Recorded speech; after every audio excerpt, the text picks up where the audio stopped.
Everyone is welcome to my YouTube channel. Today we are going to talk about the accident that happened to a man named Aron Ralston. Let's go to the video. Aron Ralston was a 27-year-old outdoor enthusiast, mountaineer, and mechanical engineer. He had a passion for exploring the wilderness, often embarking on solo hiking and climbing trips. By the time of the accident, he had already quit his job to focus on his dream of climbing all Colorado's 14,000-foot peaks alone. On April 26, 2003, Ralston set out for a solo adventure in Utah's Canyonlands National Park, a remote and rugged area filled with narrow canyons. His destination was Blue John Canyon, a slot canyon known for its beautiful but dangerous terrain. Ralston was well prepared for a typical hike but made one crucial mistake: he didn't tell anyone where he was going. This would prove to be a life-threatening decision. As he explored the narrow canyon, a massive 800-pound boulder suddenly shifted while he was climbing down a rock formation. The boulder pinned his right arm against the canyon wall, trapping him in place. At first, Ralston remained calm and tried everything to free himself. He attempted to move the boulder by pushing and chipping at it with his cheap, dull multi-tool knife, but it was completely immovable.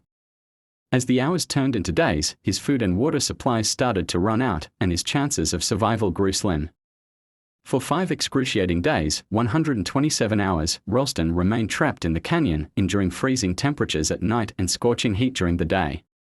He had only one burrito, a bit of water, and some candy bars. When his water ran out, he drank his own urine to stay hydrated.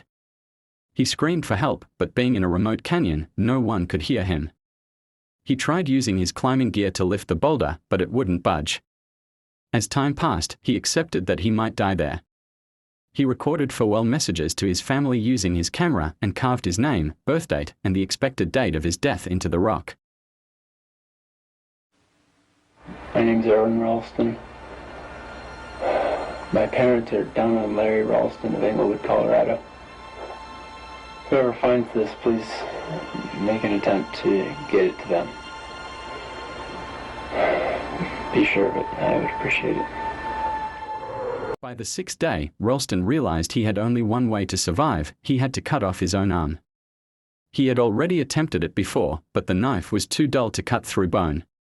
That's when he had a realization: he could break his bones first. Using force against the rock, he snapped both the radius and ulnar bones in his right arm. Then, using his cheap, dull multi-tool, he slowly sawed through his muscle, tendons, and nerves, the most agonizing part. The most painful moment came when he had to cut through the main nerve, sending a shockwave of pain through his body. Finally, after about 1 hour, he completely freed himself, but he was still deep in the canyon, far from rescue. Now one-armed and bleeding, Ralston knew he had only a short time before he bled to death. He wrapped his arm in a makeshift tourniquet and climbed out of the canyon. Rappel down a 65-foot drop one-handed. Hike over 6 miles in the desert heat, with severe blood loss and dehydration. After hours of walking, he encountered a family of hikers who immediately gave him water and called for help. A rescue helicopter soon arrived, and he was airlifted to safety. Doctors were amazed that he had survived. His quick thinking and determination saved his life. He lost his right arm but gained a new perspective on life. Ralston later wrote a book about his experience, Between a Rock and a Hard Place, which became the basis for the 2010 film 127 Hours starring James Franco. Today, Ralston is a motivational speaker, inspiring people worldwide with his story of resilience, survival, and the power of the human will. Despite losing his arm, he continues to climb mountains and live life to the fullest. His story remains one of the most incredible survival tales ever recorded, proving that the human spirit is capable of overcoming even the most impossible challenges.